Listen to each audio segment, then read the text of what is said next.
Yeah. When you listen. He took at least 9 that we know about. And I'm not speculating because he told this to me himself. God has a funny way of showing you lessons. He took at least 9 that we know about. And I'm not speculating because he told this to me himself. God has a funny way of showing you lessons.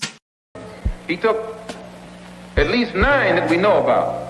And I'm not speculating because he told this to me himself. God has a funny way of showing you lessons. He took at least 9 that we know about. And I'm not speculating because he told this to me himself. God has a funny way of showing you lessons. He took at least 9 that we know about. And I'm not speculating because he told this to me himself. God has a funny way of showing you lessons. He took at least 9 that we know about. And I'm not speculating because he told this to me himself. God has a funny way of showing you lessons.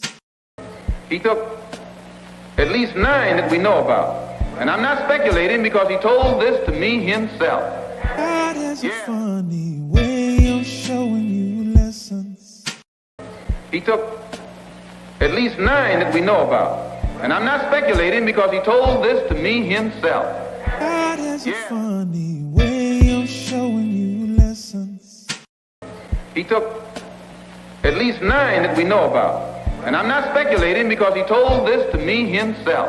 God has a funny way of showing you lessons. He took at least 9 that we know about. And I'm not speculating because he told this to me himself. God has a funny way of showing you lessons. He took at least 9 that we know about. And I'm not speculating because he told this to me himself. God has a funny way of showing you lessons. He took at least 9 that we know about. And I'm not speculating because he told this to me himself. God has a funny way of showing you lessons. He took at least 9 that we know about. And I'm not speculating because he told this to me himself. God has a funny way of showing you lessons. He took at least 9 that we know about. And I'm not speculating because he told this to me himself.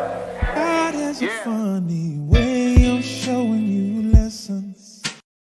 He took at least 9 that we know about. And I'm not speculating because he told this to me himself. God has a funny way of showing you lessons. He took at least 9 that we know about. And I'm not speculating because he told this to me himself. God has a funny way of showing you lessons. He took at least 9 that we know about. And I'm not speculating because he told this to me himself. God has a funny way of showing you lessons. He took at least 9 that we know about. And I'm not speculating because he told this to me himself. God has a funny way of showing you lessons. He took at least 9 that we know about. And I'm not speculating because he told this to me himself. God has a funny way of showing you lessons. He took at least 9 that we know about. And I'm not speculating because he told this to me himself. God has a funny way of showing you lessons. He took at least 9 that we know about. And I'm not speculating because he told this to me himself. God has a funny way of showing you lessons. He took at least 9 that we know about. And I'm not speculating because he told this to me himself. God has a funny way of showing you lessons. He took at least 9 that we know about. And I'm not speculating because he told this to me himself. God has a funny way of showing you lessons. Dun, dun, dun, dun, dun, dun, dun, dun, dun, dun, dun. What's up, Keno? Big homie Coop, Officer Hernandez. Oh man, where I get the white women at? I don't know. You tell me. Where they at? Where they at? JP, every JQ, what it do? What it do? Javi, and I appreciate you. And without further ado, Lincoln, Curtis, Gerald, Hawthorne.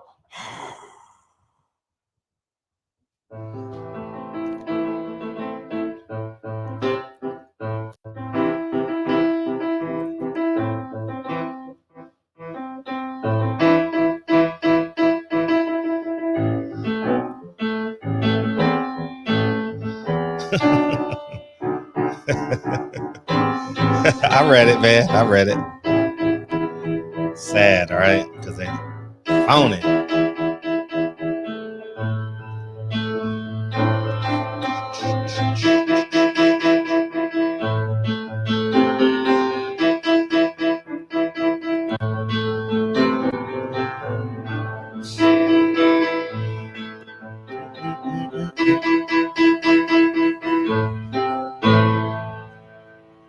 Lincoln, Curtis, Gerald, Hawthorne. Lincoln, I am very impressed. That was amazing. Oh, man, the tempo, the clean keys. Oh, that was impeccable, young man. I'm proud of you, big homie. Oh, man, what a delight to have a pianist in the family. What a delight. What a delight. Close the door. Close the door. I see you in a couple hours. 2 hours. Anyways, man. Welcome to the show, man. Welcome to the show, man. The boy's good. The boy's good. I think that every time he plays. But oh man. I wanted to pull up Benjamin Crump's Twitter account or whatever that motherfucker. Man, Benjamin Crump is he's a piece of garbage, man. This motherfucker. Oh my God, Benjamin Crump, Ben Crump. Before we get started with the show, man, y'all tell me what's going on in boxing, man. Anything in boxing you want to talk about before we jump into this uncomfortable conversation we're about to have? You know what I mean? But this Benjamin Crump guy is just an atrocity, man. This man just jumps on everything. This man said, where is it at? Where is it at? It's not, look at him. Not Delaware. Not Delaware. What's that say? Subscribe to Fred. Nah, they can see it. They can see it. Look, see. Subscribe to Fred. Lincoln wanted y'all to subscribe to Fred. Appreciate you. Love you, man. Hey, Benjamin Crump, man, he tweets so much 7 hours ago. Close the door, Link, so Fred can get loose. Close the door so Daddy can get loose, man. Close the door. Oh, man, yeah, extremely heartbreaking. Man, look at this shit, man. Well, anyways, he jumped on anyways, man. He jumped on that case in Minnesota, man. I'm like, man, the man shot up the house, man. Lincoln, close the door. Shot up the house, man, and he shot up at a mother with a son.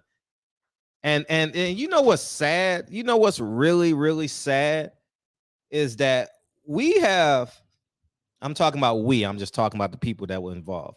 We have placed Black Lives Matter over integrity, man. Man, listen, I don't care if that kid was Aborigine white. I don't care if he had one eye and 3 fingers and was a Polish Jew. If any man shoots through his apartment and into another apartment, he deserves everything that's coming to him. We sitting up here marching because the man is black? Come on, y'all. We can't. Thank you. Love you too. Oh man. So we gotta this man, I know y'all saw the protest. Have y'all seen the protest? Oh man, let me see. Oh my gosh. I mean, it is just an atrocity, man. What the hell is going on these past 2 days, man, in terms of We got to protest. Man, listen. Man. Minnesota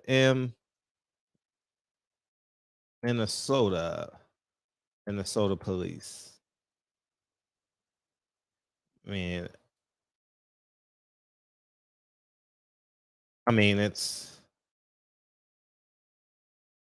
y'all got to see this, dog. I mean, it is just, here it is right here. On October 10th, Phillips Andrew Tech Sunberg, there it is. He was adopted. Starting over with a little nudge from his Talkspace. Don't worry, we gonna talk about relationships and women and all that shit, man. But this is just a little help too. I mean, we doing way too much. Hundreds gather seeking answers after a Minneapolis man was shot and killed by police following a 6-hour standoff this week. Andrew Techley Sunberg's family, friends, and members of the community are calling for transparency about what happened. As Devon Rahman reports, there's also one resident who lived in the building with Sunberg who wants her concerns heard as well. We're just here to respect life, demand justice. This is not okay! What started as an afternoon rally with demands for justice and calls for the body cam footage to be released in the police shooting death of Andrew Techley Sunberg quickly boiled over into anger and frustration when 24-year-old Arabella Yarbrough showed up. If I would have died, would he be a bad guy then? For 3 years I lived here, and none of you guys knocked on that man's door to see if he was okay. Not at all. He played loud music every day to cope with his mindset. Yarbrough says she's the woman who initially called police stating Techley was shooting into her apartment with her 2 kids inside Wednesday night. Pictures of bullet holes from inside her apartment capturing the damage. And sorry he lost his life, but he has 6 hours to choose that. I had 2 to 5 minutes to choose life or death. Yarbrough says she had a few run-ins with Techley and thought their differences were settled. When someone is stalking you, threatening you, I left it alone. I could have called the police and reported it, but then I would have put a black innocent man in jail because of mental illness, and they don't tell him what would have happened. So I left it alone. The trauma of this event now weighing heavily on members of the community. His family took everything that they could and did everything that they could to help him. He has so many brothers and sisters that love him. And his parents who say they adopted him when he was 4 years old. This is so layered, man. This is so layered, man. A black family that a white husband and wife that adopted him, you know what I mean? And Black Lives Matter is on patrol. Man, they have literally turned into a joke, man. Oh my gosh, man. When are we just gonna say, man, mental illness, possibly? I don't know. I don't know the man. They obviously gonna use mental illness to get a case with the police department. But Benjamin Crump is all over this shit, man. Benjamin Crump is all over this shit, man. They want to see the police cam. Man, they took 6 hours, man. Think about that. They took 6 hours, man. And we gonna sit here and complain? The man has 6 hours to walk downstairs and turn himself in. He shot 2.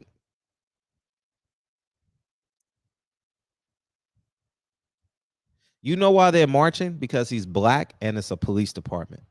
That's the only reason. Because guess what? None of them niggas are gonna be there when the majority of the crimes happen. When a gang member or a street guy or an angry person assaults, murders, robs, rapes another black person. Black Lives Matter has never marched for a black woman that was raped. I've never seen it. They only march when they believe that they can get money and gain momentum, social media momentum. This is bad media, but ultimately it's still gonna help them. People still talking about it. The black man was killed. I don't care. He had mental illness. But here's the catch. He claims mental illness. We support it. But when the white man claims mental, he ain't crazy. We using the same tactic. But because the outline benefits us, you know what I mean? Well, them. I'm not a part of that shit. You know what I mean? Man, we just got to stand on integrity, man. That man shot through a woman's house with 2 kids in the house, and he knew it. She said he was stalking her. And we sit here and we just play these motherfucking white liberal George Soros politics, man. Unfucking believable, man, that this woman has to go through this, man. And I'll share with you guys a story. I lived at 1022 West 91st Street, apartment 3. My mom told me and my sister and I to go to bed at 9 p.m. every night because she worked at Kike's restaurant in between 91st and 92nd in Vermont. Some of you may be in LA. And it's now an El Salvadorian restaurant. And this is why obedience is better than sacrifice. My sister and I went to bed at 9 p.m. every night because our mother told us to. About 10 o'clock, it was the last week of June, a couple days before the 4th of July, our apartment was shot up. Literally shot up. 7, 8 shots. Pat, pat, pat, pat, pat. They shot up the wrong apartment. The man in apartment 1, Bobby, he was a drug dealer. The gang came in and shot up the wrong apartment. And my sister, I jumped in my sister's bed because we had bunk beds. And thank God my mom had a job, because my mom didn't work nights. She probably would have been dead. But the point I want to make is this. They shot up the wrong apartment. Thank God my sister and I was obedient. I still have the picture. So my mom has a picture. I'll have to show you guys. It's a when I was a kid, it's like me with a little afro, you know, and the bullet hole went through that picture. And about 7 to 10 shots, it rang out. But my sister and I thought it was fireworks. We ain't never heard gunshots like that before. So close, because it was like the last week of June, somewhere in there. So we thought it was fireworks, but it was a little bit above fireworks. So I slept in my sister's bunk bed that night, and my mom came home hollering and crying because she thought we were dead because she saw the bullet holes, right? We didn't move. They never caught the people. The police came, and nothing happened. True story. God honest. True story. Swear before God. And they want us to have pity for this man. I don't have no pity for this man. Mental illness. Why is he living alone? Where'd he get the gun from?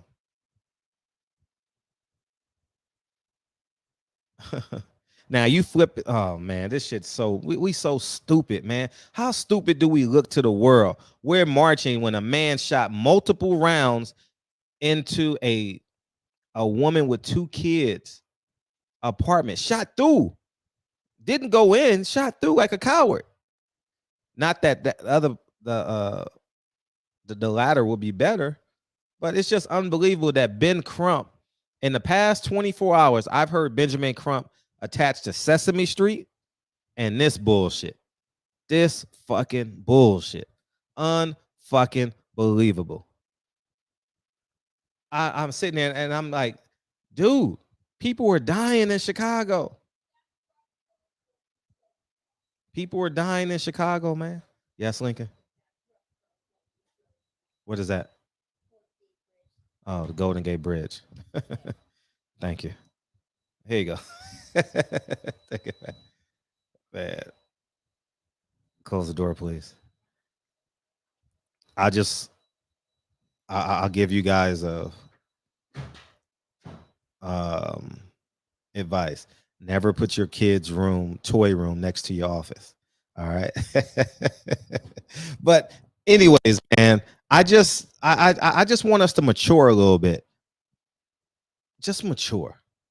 And I'm not talking to just y'all, but just us in general, man. We can't be fighting Sesame Street and a man that shot multiple rounds at a black kid. 2 black kids, because she said the father was black. But I don't care if the kid is black. He could have been a Jew. He could have been an atheist. The man deserved to go to jail. He would have went to jail for a long time. So you know what he wanted to do? He wanted to die.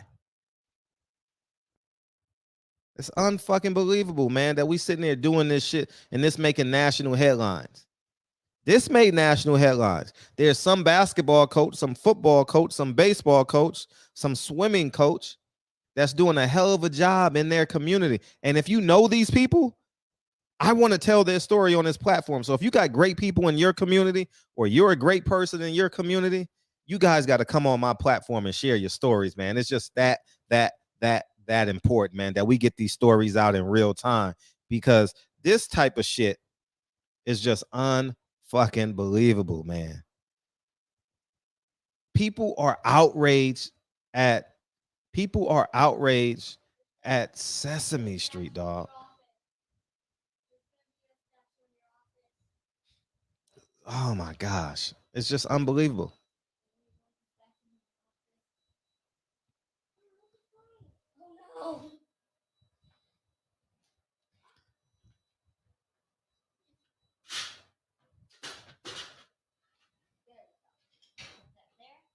Watch the wires.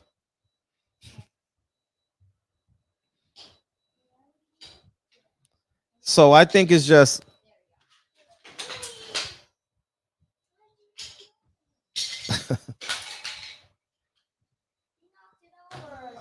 I got 10 seconds. 10, 9, 8, 7, 6, 5. Yep, you're right, Juan. Low hanging fruit like a son of a gun, man. Low hanging fruit. Oh, you gotta go. You gotta go. Daddy got to do a show. Daddy got to see. Now we're moving way too much. See you later. Out. Later. Thank you. Watch the wires. If there's wires over there, and close the door. Yeah, low hanging fruit. Yeah, man, we need that.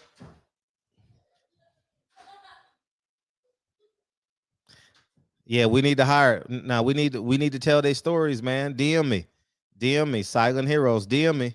You know what I mean? Because it's just that important, man. We got to highlight these stories, man. If you know a coach that's doing a great job, or a father that's doing a great job, a mother that's doing a great job, a woman at the YMCA, Boys and Girls Club, this is the platform where we tell their stories, man. Please, man. Please. It's just so important that we tell these stories, man. You know what I mean? So please, God, please holler at me, man. We could spend 10 minutes a day, 10 minutes a night telling a story in the community. You could be Mexican. You can be white. You can be black. You could be Asian. But we got to get these positive stories out, man, because this is going to dominate the news. And Ben Crump is going to get his 33% because he already has a pipeline with the police department. Hey, can we just settle? And the police going to be like, oh, let's just settle, man. What's another 2 million, 3 million? Fuck it. Let's just settle. That's why the family is marching. They want to respect that woman, but they want those million. They want, DM me. If you know someone, DM me. It's important. You know, we'll schedule. We'll do a 10-minute segment on them. You know what I mean? And it's disheartening, man. Those 4 girls were bombed at 16th Baptist Church, and the anniversary is next month, actually. All right, 1963, somewhere in there, September of 1963. Let's see if I remember the date. Man, goddamn. September 13th, 14th, 15th, somewhere in there. What's up, DJ for Life, West Virginia? How you been? Where you been? Appreciate you coming through. So now, I'm gonna play what TD Jake said, and we're gonna get on with the show, man. But I just had to, I had to say something about that, man, because. All right, let's restart this. Breaks all sociological orders of the culture. Oh, I gotta share it. I'm sorry, I gotta share it. This breaks all sociological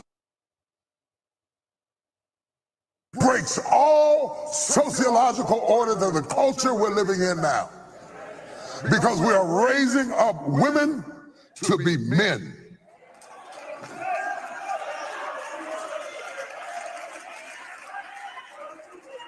And you are not applauded for your femininity.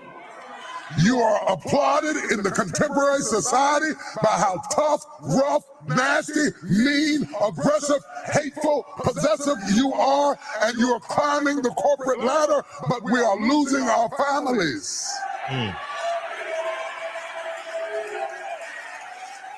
I know you can buy your own car. I know you can buy your own house. But until you create a need that I can pour into, I have no place in your life. So stop coming home bragging to me about how much you don't need me and wonder why I shy away. Oh, y'all ain't gonna talk back to me this morning. Preach, man. And I applaud them. I applaud them for saying something like that, man. And it's just important that we understand what we're doing to our community, man. We out here celebrating. We out here celebrating these women and these men, man. These women, I just drove by today. I was heading home. I drove by a man who employs 3 people in the community. Him makes 4. He owns a business. He owns a sewing business. These gangbangers, Mexicans, black, I don't give a fuck. They graffitied his whole wall with graffiti as tall as a 6'5" man, 6 foot man. You know what I mean? And he's outside. And I said, man, enough is enough, man. We got to, man, we got to ostracize these people, man. We got to stop making this shit cool, man. All these motherfuckers in our community gang banging and sipping and drinking and smoking and thinking that shit is the new cool. That shit ain't cool, man. You're destroying families, man. And next thing you know, you don't want no one to touch your son or daughter. Well, guess what's gonna happen to your son or daughter? She gonna end up just like your ass. And you know what happens to that daughter? She gets assaulted, she gets molested, she goes to jail, she gets beat up, she becomes a lesbian, she becomes an absentee mother, and then she gets 45 years old, 40 to 45 years old, and realize her whole life was fucked up, and she's trying to find somebody to love. But ain't nobody gonna love her ass because she got 3 kids by 3 baby daddies. You know what I mean? Did 2 years in jail. You know what I mean? Never really had any foundation. And she's in search of validation from a man. Her father's probably in jail, dead, you know, in a convalescent home. I don't know. And we look on the other side of the coin, you got the man, you know what I mean, who went to jail at 16, gang banging and smoking weed and thinking all that shit is cool, man. It's not cool. Because those are the type of people, man, that literally destroy our community, destroy the fabric of fatherhood, family, feminine energy. And next thing you know, all these women got to be tougher than a man. I'm a boss, bitch. Nah, man. Nah, I'm Miss Independent. Nah, you ain't missing. What you gonna do without a man that's gonna validate you?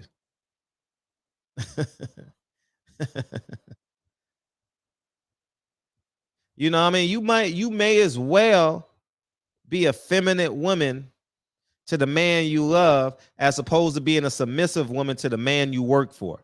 How about that? Because this is some bullshit that we're going through because we're praising this fucking behavior.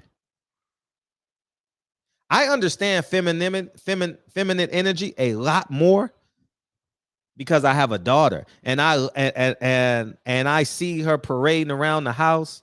And I appreciate you, Stanley, Champion Heart, Kyle. Appreciate y'all. I see her parading around the house. I see how she conversed with me. I see how she conversed with her brother. I see how she always stands behind Lincoln. If you haven't noticed, maybe because he's the big brother, maybe it's feminine energy, maybe it's not. But when they came in the room, she's trailing Lincoln. You understand what I'm saying? So maybe it's admiration. Maybe that's what. See, she's trailing him right now. He forgot his blanket. She's trailing him. Close the door, buddy. You understand what I'm saying? So it's time, man. It's time for us to say that's some weak ass shit. And if we gonna do it, put it in a paper bag, man, and don't popularize it, man. Yeah, don't. Strip club is not the apex of black existence, man. I saw Jay Prince today. He said, I'm gonna call that Prince Mountain, Prince Lake. I was like, Man, that's too dope, man. He's buying a whole bunch of acreage, man. And I thought that was a beautiful thing, man, in some country. I think that's beautiful, man. You know, I mean, next 2 years, I'm buying over 100 acres in the next 2 years, man. I got to, you know what I mean, and develop it later. But I'm definitely gonna spend some money and develop some land.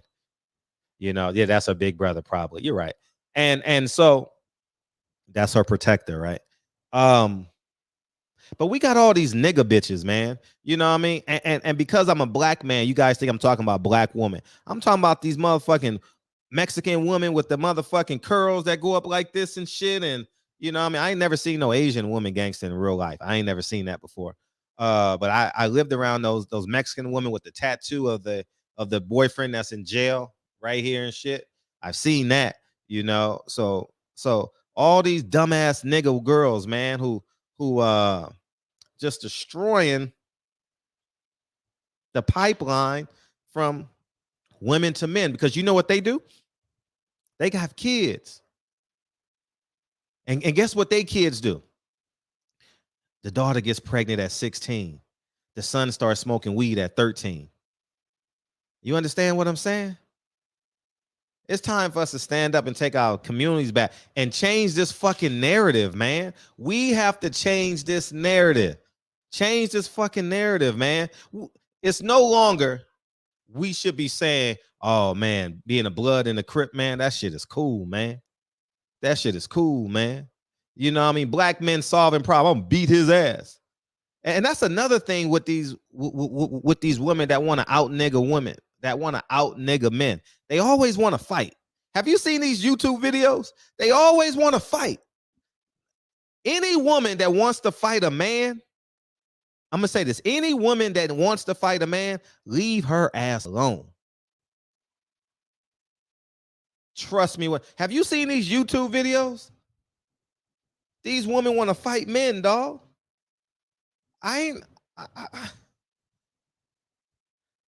When do women confront men? I thought they go home to their husband or go home to their father. I thought that's what they did. I don't know, man. I maybe I'm weird, but a woman that stands up to a man that really thinks she can beat a man, I mean, it happens, you know. Maybe 5% of the time. If you want to lean on the side of 5%, be my guest. You understand what I'm saying? It's on you. But I thought the woman went home to her protector. I thought the woman went home to her father. And I'm willing to bet all these women that are standing up to men, appreciate you. All these women that are standing up to me, I bet they don't have no father in the house. And I bet they're not married. Well, you don't have to be married. You can have a strong boyfriend. You can have a fiance. You can have a life partner. But you guys get what I'm saying. You know what I mean? They go to YouTube. No. I had go to World Star. You're gonna see all these nigga bitches fighting. For what? Go home to your man. He will protect you. Cooler heads will prevail. Dre is never fighting in these streets, man. Nah, we going home. Nah, we ain't fighting. We going home. Kennedy ain't fighting in these streets if I can save it. Nah, you going home, Kennedy. I saw a video. You know that video of them girls that destroyed that restaurant? Over $1.75, 25 because they overcharged us for sauce. I got you in a second, Hannibal. Thank you. Don't you know the guys were recording it? There was men recording it. I'm like, wow, this is for real? Like you don't veer the woman, be like, nah, you probably don't want to make this decision. But then again, you like, shit, fuck it. It's over now. Shit. I mean, fuck it. Nah, I can't stop them. Over $1.25. Why she just didn't walk out? Yeah, the male's recording it. I mean, I'm sitting there like flabbergasted at that. I appreciate you DMing me too. Flabbergasted, man. Like, what are we doing? And that goes viral. That goes around the world in less than 3 hours. Everyone's sharing it, talking about it positively, negatively. I'm surprised Black Lives Matter wasn't out there. They called it racism because sauce is supposed to be free. We invented it. The slave master stole the patent away from us, Hannibal. What's up, man? What's up, man? Come on, man. You know we've been through 500 years of slavery, man. White supremacy, redlining. Come on, man. We've been through so much, man. This is why we can't get it together, man. It's the pro-black stuff. Come on, man. We all got these excuses, but everybody's not gonna make it, man. Just gotta focus on the people who wanna be positive, It's a shame that we gotta sit up here and look at the worst of us on YouTube and regular TV, I agree.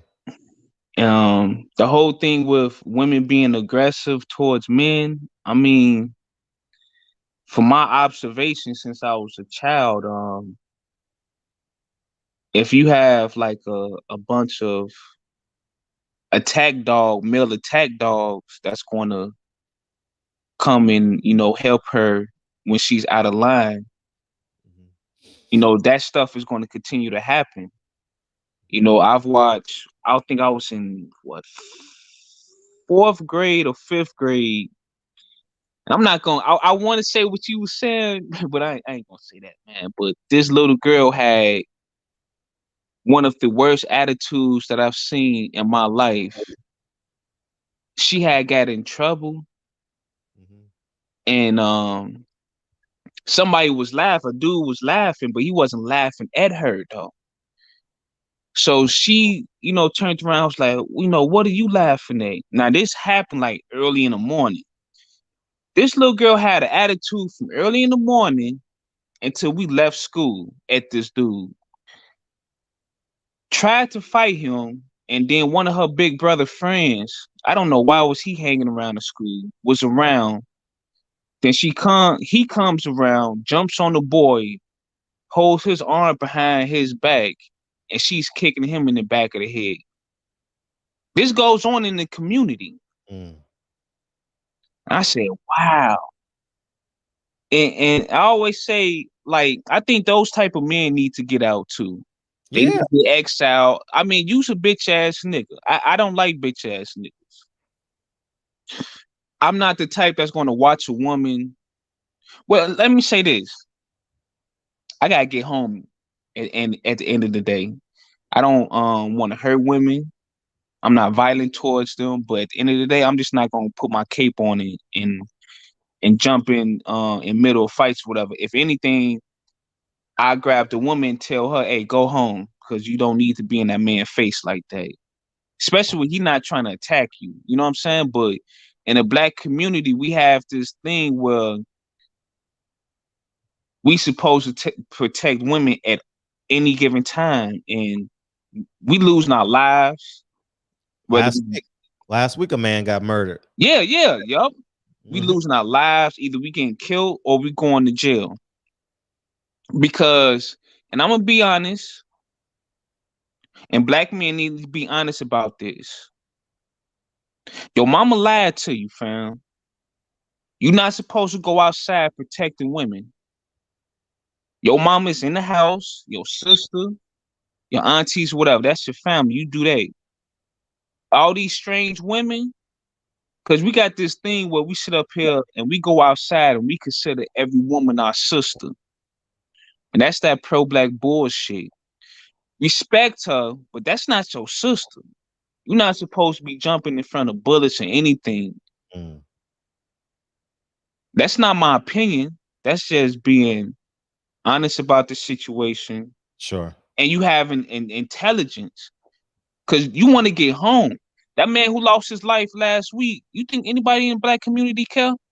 No, they're not gonna care. Do you think they're gonna reach out to his family and say, hey, we just started a GoFundMe. We're gonna raise $1 million. Well, here's the catch.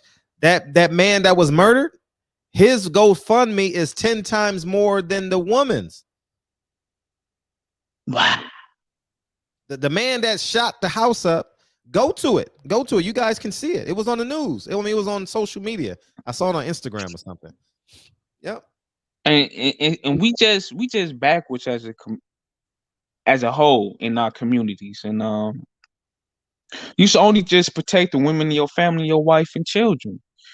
You know, putting on this cape and you just I just don't get. Well, I do. I know why, but I don't get it because I don't operate like that. I'm not about to do that to my family. Yeah, And you know, and honestly, you know, dudes need to just be honest and be like, listen, man, hey, the women in our family lied to us. That's not how we supposed to operate. Yeah. Just to, you know, be honest about it, you know. This is why I respect when you say that the father has to be in the house, because your father's not going to tell you that. Yeah, your father would never tell you to stand up to a man. Never. He would say, "Come get me." No, absolutely. No man in a right mind would tell their daughter or their wife, girlfriend, sister, if a man stands up to you, you fight him. And if a woman want to fight a man, you need to look at her sideways, man. Yeah. Look, what happened? I think it was in New York. It was in some state where she went in there. I guess her car got declined or whatever, and her boyfriend comes in there yelling at dude, and dude killed him. Yeah. The owner of the store killed him. Yeah. Oh, yeah. So, anyways, it was a corner store. I did see that corner store. And she got mad. They got mad or something. It was a difference in the price, but it was for a bag of potato chips. And the boyfriend came out and assaulted the store owner. The store owner got free. He was assaulted. He got pushed down. He was assaulted. The black guy let him up. Young man. He grabbed his knife and stabbed the young man. He was supposed to stab his ass because he disrupted a place of business. No, he assaulted the man. Yeah, the man, he's an old man. He has no flexibility. I wish he would have had a gun. You know what I mean? Like, but here's the catch. Then they held him on $5 million bail or $1 million bail, but they got it down to 50,000. He put up the 5,000, whatever it is. So he's out awaiting trial right now. But now here's the catch. Now here's the sad part. How is he going to conduct business in that black community? He killed the black kid, which isn't his fault. But now you got 50% of the community looking at you like a black murderer. You understand what I'm saying? And you know, so. But yeah, man, it's just an atrocity, man. It's just an atrocity, man. It's really sad, man. And I told you guys about the time that I was in position. It was a very famous celebrity. He smacked this woman and her nose started bleeding. And I'm like, well, and I'm with somebody. What we gonna do? And the girl just sat there and she's like, "I'm sorry, daddy." I'm gonna tell this story one day. I just don't want to tell it now. And because slapped her till her nose bled, and I left the party. I ain't lying. I left the party. You know, I said, I'm not gonna sit here and watch this shit. So, and that's a whole nother thing. When you want to protect these women, but then they go back to the man, whether it's your sister, whether it's your mom, whether it's your girlfriend's friend, and man, come on, man, it's just too much. And we got a lot of people wanting to chime in on this, man. Anything else? I'm gonna just bring everybody in. But what you got? Yeah, I'm just saying, like, you know, these type of dudes, they need to get exiled. The women need to get back to respecting themselves and respecting men. You know, right. That's all we need. It's the respect, man, and start because a lot of us don't believe in God. Let's just keep it a buck. We really don't. And that's why we out here living reckless and doing reckless things. I mean, the community in all 50 states it's in shambles at this point. Because we not me per se, but majority of black people are anti-God. Seriously. You know, we're questioning the Bible. I get it, but grow up. Uh-huh. Why we got to question the Bible for? All right, let's bring someone else in. What's up, Dread Wayne? Yeah, respect. You hear me? Yeah, very well. I'm gonna bring y'all in one by one. So hang in there. We got a lot of people. Go ahead. Yeah, this has been on my mind for the last 2 weeks. Wow. I'm in the process of reading a book by Thomas Sowell called Black Rednecks, White Liberals. And he talks about that this thing that we call culture and how we equate like hip hop culture, the violent, the violent over sex, just highly sexualized culture of this, and we equate it to black. He talks about how we basically haven't really defined our culture, and this thing that we're going through is actually the culture of white rednecks that came from the Scotch-Irish heritage and Northern British heritage. These folks that came here and were not the plantation owners, but they were the people that actually wanted the horse whipping us, making us work. Illiterate, highly violent folks that we have taken on their culture. And he compared us as Western indigenous men, and compare us to African culture. Right. And he has seen that it doesn't equate. Dark-skinned people from around the world do not act like us. And I was telling a brother at work, is when you go to a court and you go to a jury, you create your own jury. When someone who doesn't look like you sit in the jury pool and they see the video of these black women fighting for sauces, they automatically will convict you, not based on what they're hearing, but based on what their consciousness have engulfed to seeing all the negative stuff that we do. We put ourselves, and we are not open to critique. Right. Another thing, this over reliance of like I got this on the internet. A guy said, so-called black people hate everything about slavery except Christianity. We have taken on their culture, and it kills me. I was born in the U.S. Virgin Islands, and it's hard for me to talk to my brothers at work when they go off on for every little thing on a tangent. I'd be like, bros, be strategic, be mindful, do the right thing. They already classify us like, you're not one of us. Don't tell us what to do. You guys hate us. No, we don't hate you, bro. We love you. We know you guys went through the hardest part of this whole thing. And we know we have the potential of doing a lot of great things. But this thing that we are doing to each other, I include myself, this thing that we're doing to each other is reckless, and it's going. Even Ben Shapiro started comparing, saying black culture is evil because he's equating black culture to hip hop culture. You remember in the 40s and the 50s, Dizzy Gillespie and these guys, we used to dress in suits. Go back and look at the pictures of the 40s and the 50s. We used to walk down with our head up high in suits and hats, and we used to be respected in our own community. We have lost this to Lil Wayne, to Kodak Black, to all these folks, Moneybagg Yo, and look at the women on BET. Look at Lizzo. We in trouble, bro. We're in trouble, and with all the new technology, Bitcoin and blockchain and all of this coding going down the line, it's crazy to see that we are not even engaging in the contemporary technology of the day and preparing ourselves for the future. We're more interested in who can backpedal faster and catch a ball faster. We're in trouble because remember, when the Europeans found out that the Chinese had gunpowder and they knew how to use gunpowder, the Europeans went to China, found out, and came and got guns, went down into Africa, and went and fought Shaka Zulu and all these great African civilization.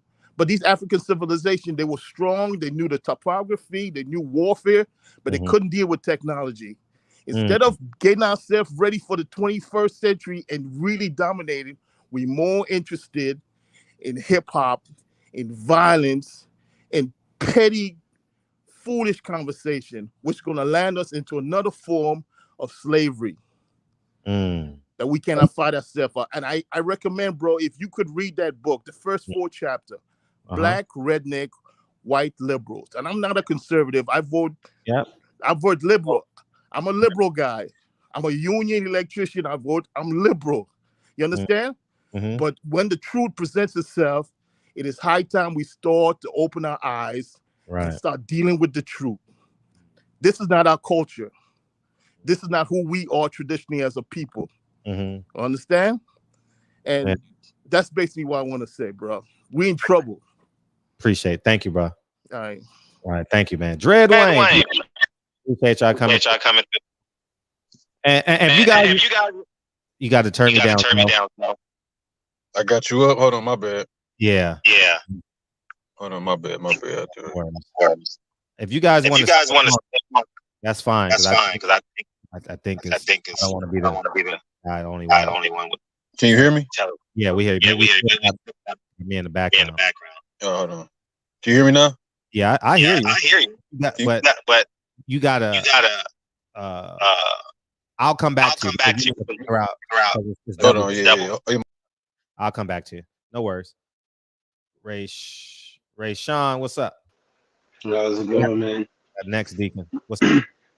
Man, I'm just listening to what y'all was saying, man, and he's pretty much right. He said everything that I've been trying to say for the last couple of days, but I was alluding to the music and how the music has gotten worse. But it's interesting, like you said, and he just said that basically our culture is related to the hip hop, and that's exactly what's been going on this whole time. Like I said, as the music gets worse, then we can't sit there and really complain too much about how the girls are now. And that's the deepest part about it.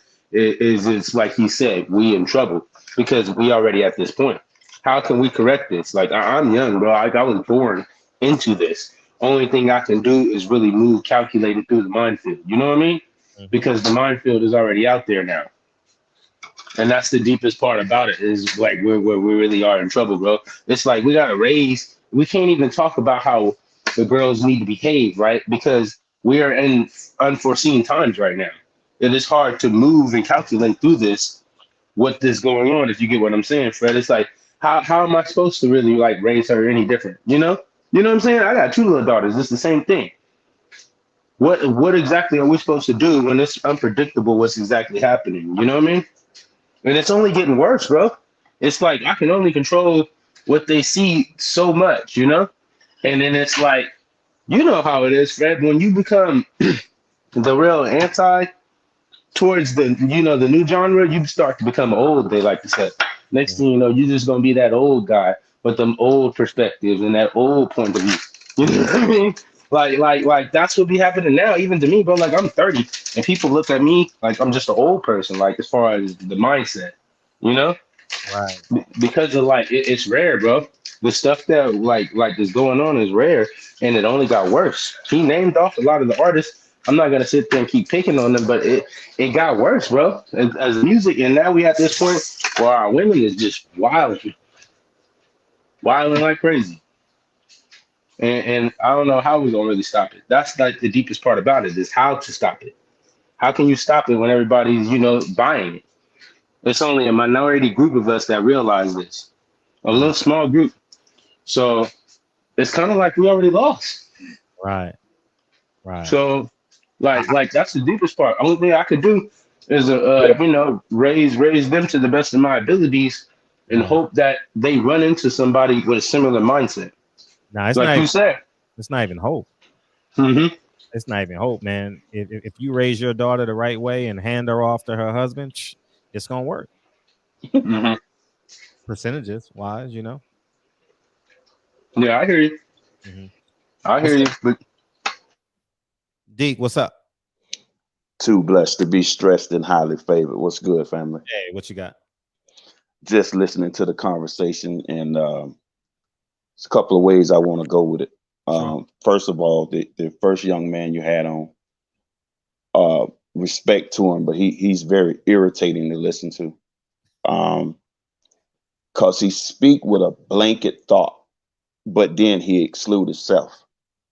So if this is all of us, but not you, who the hell are you?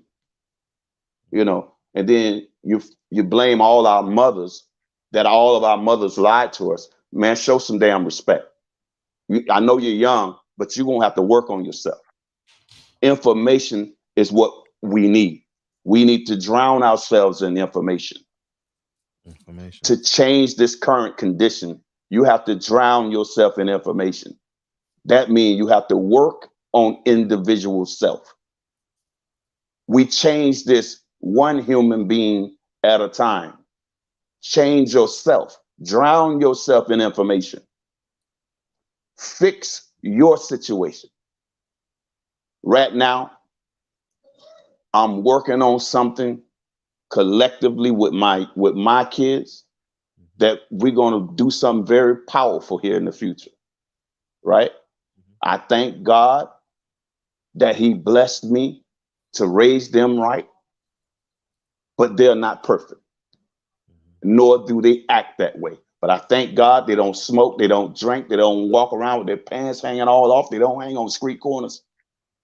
They work hard, they're educated, they're everything that I should have been when I was coming up. And I say that because although I had a great mother, but I was missing something. My father wasn't there. So I had a daddy when I should have had a father. But guess what? It taught me how to be a father to my kids because I didn't want that for them. So they have a father. And no matter how old they get, I'll always be there. And know this, no matter how good you raise your children, know this, because if you don't, you're making a huge mistake. They are going to make mistakes. When you hand your daughter off, she's going to make mistakes. And the man that she's handed off to, he's going to make mistakes. It's not going to be perfect. Right. That's not the truth. So, but the thing is to always be that support that they need. They know that you are there to help guide them even when they're making mistakes. And that's what we have to do. And drowning ourselves in information. And know this, with the rappers and all this, we done talked about this plentiful on the show. But know this, they are the pawns in this game. They are not the real problem per se. They're the pawns. They are being used from the hierarchy to control a people, to destroy a people. So this is bigger than a Lil Wayne. This is bigger than a Kodak Black. And that's they would love for us to give those boys the credit for the destruction of their own people, but they're not that smart. They're just getting paid very well for it. So drown yourself, young folk, in information. Build yourself. I'm going to tell you this. Build your credit. I don't care if you work at Burger King. Start. Get to your federal bank. Get you direct deposit. Your check, when you get paid, it goes straight into that federal bank. You build yourself up. And you get your credit card. And every bill that you have, everything you pay for it through that card. And it's going to build your credit. And you pay for it on time. You don't go over it. You just if you got a light bill you're going to pay it with that card. If you're going to pay rent, pay it with that card. It's going to shoot your credit through the roof. I'm just giving you little nuggets. Build yourself and drown yourself in information. You can do this. You can do this. And that is how we come out of this condition. Don't worry about what they're doing in this world. Be focused on you. How can I can't do nothing for nobody if I can't get myself out of this. Yeah. So this is how we change it, family. Starting with you. And to that young brother, quit coming out here with these blanket statements and making the world think that we're ignorant and stupid. That all of our people ain't hitting on shit, even our mothers. How dare you? All right, he's coming back to respond to you, Deacon. Yeah, after you let. I don't. Yeah, he can come back because I'm just tired of listening to that nonsense. He'll be back after Juan. What's up, Juan? Hey, how y'all doing? Can you hear me clearly? Oh yeah, very well, man. All right. What's up? I want to take it another direction. I sent you. Did you see the DM I sent you about the gentleman? Yeah, I know Ernesto very well. He's been on the show a few times. Yeah, he's a good man. I never knew that. So yeah, I know Ernesto very well, man. I used to box out of his gym before he became the head trainer of the Hill Press. Before he took on Jerry Hurd and everything. Yeah, police. So real quick, so perfect. Let me explain that to you. He was training me to go fight at the Golden Gloves, and I was ripping and running in the streets. I went missing, man. I went missing. I got locked up. They took me out somewhere, and finally they brought me back through the system. They tried to bury me in the system. They brought me through the system. And as I was walking through the chain gang at the time, I'm a minor, but they had tried to hire me with the adults. So in Maryland, they say if you're 14 and it's 9 months to your 15th birthday, and if it's a murder involved, they could charge you as an adult. Me being illiterate, not knowing anything, I pleaded guilty to some charges that I knew nothing about. Just not wanting to go to jail back in DC where I was from. As I was going through the line, they stopped the line, and then Lesto comes in. I never knew he was a police officer. He stops the line and say, "Hey, man, I've been looking for you. We're supposed to be leaving this weekend to go to Florida and everything for the fights." Wow. Right then and there, all the bravado, all of the I'm the baddest. I'm young, but I'm gonna take on anything that come through this line because they had me locked up in Upper Marlboro jail, even though I was a minor, which was the adult male jail. All that bravado broke me right then and there. While I'm chained up, ankle and legs, to these grown men, he says that he stops the line and said, "That's the guy I was telling y'all about." I say that to say, we need more men to teach us things like that. And before anybody jumped down my throat to say, "Hey, the black male wasn't there," I had a father. I was raised by my father. My mother wasn't in my life. And I was raised by, believe it or not, a white man who took me on and said, "I don't know if I'm your blood or not, but you mine. I don't care what your skin complexion is. You're going to do right. And if you do wrong, I'm going to break you." So it was a choice that I made. But but hearing Ernesto say I disappointed him hurt me more than any bullet, any knife, or any sentence the judge could give. We need to start not only holding our peers accountable, we're not holding our children accountable, but holding our peers, our immediate community. I don't care what the pastor say because the pastor isn't outside with me.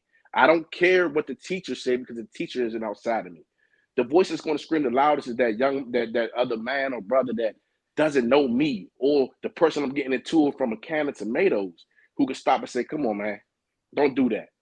That's not right. Think about it another way."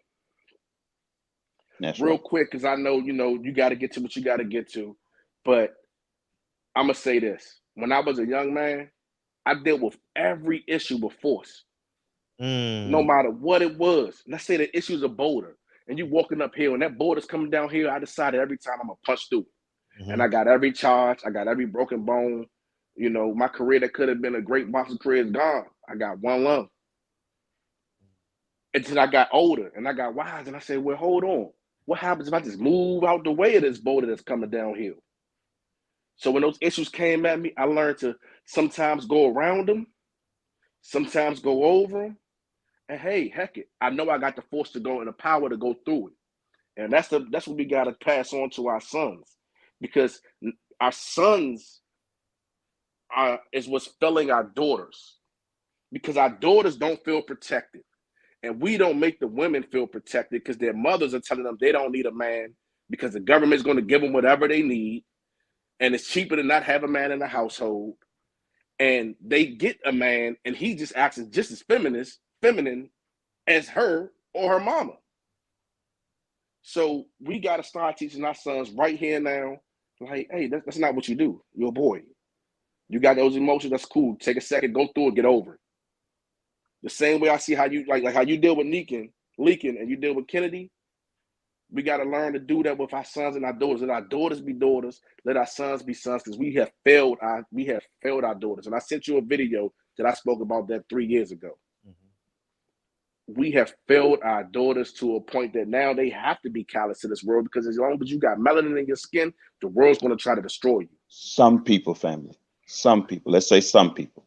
Look, we all have. You can No, I can't. That's not the case. That's not the case for me. Hold on, Deacon. Hold on, Deacon. When I speak, I'm speaking about everyone, because we work as a community. If one of us succeed and get free, that's just one free nigga. What about the rest of us that's still in here? See, but again, that goes against the good fathers out here who doing the right thing. So when I speak, I want to make sure it hit where it's supposed to hit. You feel what I'm saying? Okay, I hear you. So when I say this, I look at maybe me and you look at accountability differently, because I look at accountability as a whole. I have children, right? And if you look at my videos, Fred, you will see at 8 years old where my son was at, out there at the gun range, learning how to shoot, learning how to protect, learning how to provide.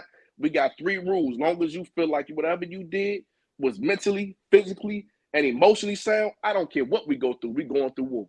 And that's it from the beginning to end. And I teach that to every child that I run across, if it's mine or not. So if I see a young man and he's not doing that, but guess what? I failed because I didn't give him that lesson right then and there, because I seen it. Now, if it's somebody I never seen, then hey, there's nothing I can do about it. But that means some way, just like language carries on, some way my lessons didn't carry on. So there might have been a moment in my life that I didn't teach that lesson. Right. Okay, go ahead. Wait. Let me let Hannibal respond to Deacon. Go ahead, Hannibal. Yeah, what's up? I just want to say this, right? I ain't got time to dislike people, especially not on no YouTube. Now, you said I made blanket statements false. You now and you come in with your emotions or whatever. I could say the same about you, but I don't do that. The man just proved my point, who was just on when he said mothers has been telling their daughters that they don't need a man. That's a lie right there. Perfect example. I don't have time for the arguments and the back and forth. When I speak, either you're going to listen or just tune me out and just make it seem like I don't exist. But don't try to single me out like that. That's all I'm saying, fam. And another thing, you internalize everything. When we speak, we speaking about everybody. I said majority of us, we just not gonna make it. And I'm fine with that. I don't need to get emotional about that. I don't need to virtue signal, act like everybody gonna make it and act like I need to care for everybody. I'm here to just keep it a buck and keep it pushing, man. I ain't got time for the, go back and forth and try to be disrespectful. You come on here, you make your points. I either agree with it or disagree with it. I like it when you come in and you speak. I don't have a problem with that. But I'm just not gonna do this on nobody's YouTube platform, Deacon. I got respect for you. We just gonna disagree or agree. That's it. That's all I gotta say about that. Go ahead, Dick. Again, fam, I don't care if 10 people come up here and say it. It don't make it right. You feel me? And again, when the brother, I didn't get a chance to speak, respond to him before he got off. Listen, the community doesn't raise my kids, but I do. Anytime I'm in the hood, bro, I don't care if I go up under the tree, anywhere on the Ave. You feel me? I don't have to call people to me. If I get out and park or sit, give it 5 to 10 minutes, it's full. And I love it like that because I'm long-winded. They know when I'm talking, I'm gonna get to them blood raw. You feel me?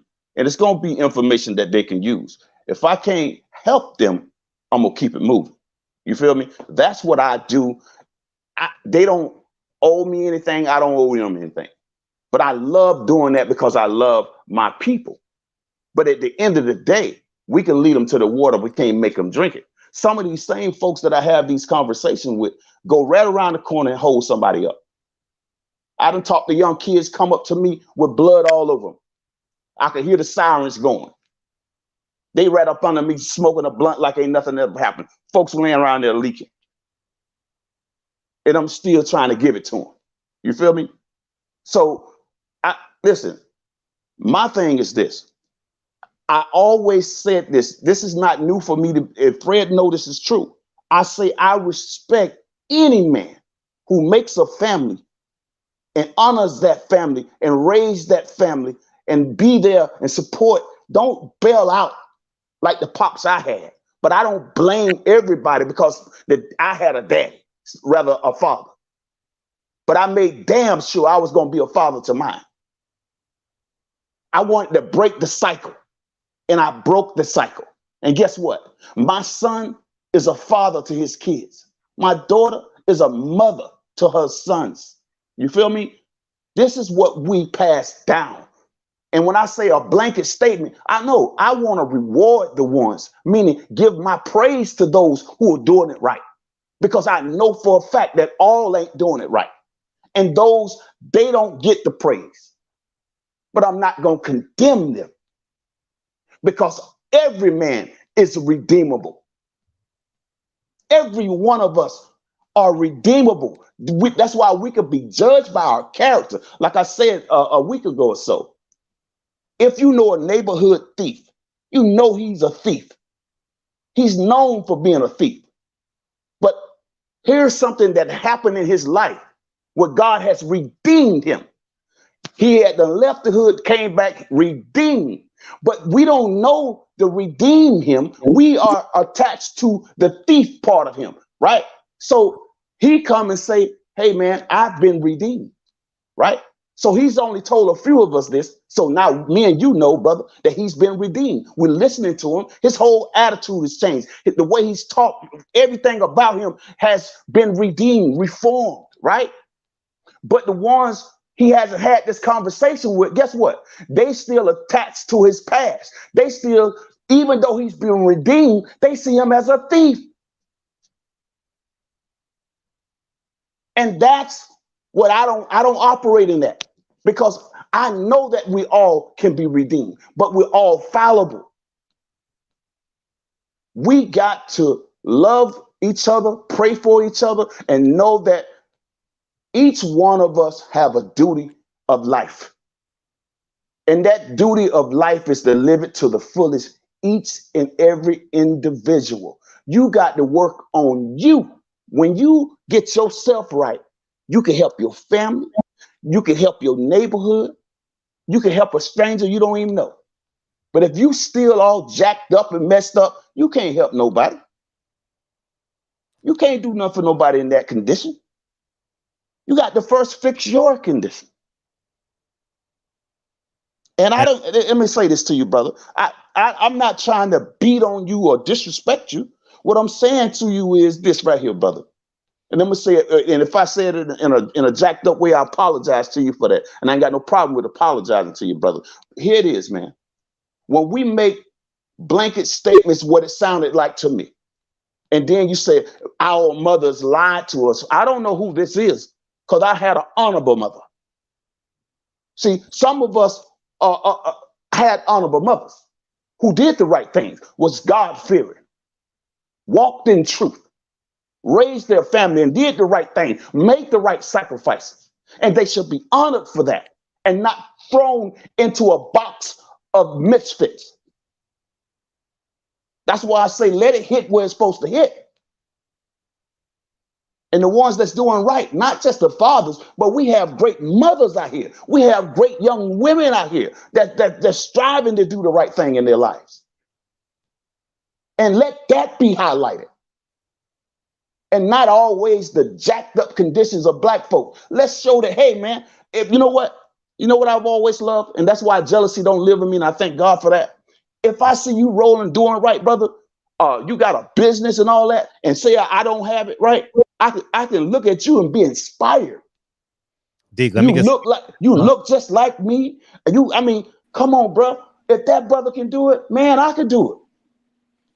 You become my motivation. Go ahead, Hannibal, and then we'll go around the Juan and Zoe. Go ahead. No, I was just saying, like, I have nothing against Deacon. I like it when he come on to speak, but you know, hey, maybe people just don't like my voice, but you know, it ain't that, brother.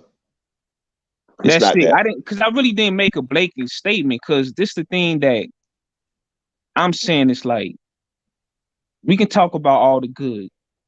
I like that. I'm not saying all of us is bad, but when I said that majority of mothers did lie or misled, I should say misled, that's the truth. And my guy who's on before us proved it.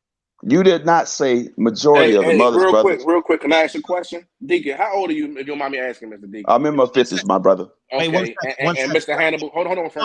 One second, because I want to go in order so everybody can get off. Go ahead, Hannibal. I was about to let both of them talk. I just want to ask Mr. Hannibal a question. You can get off, and then let because so the audience can hear. So it's okay. Hannibal.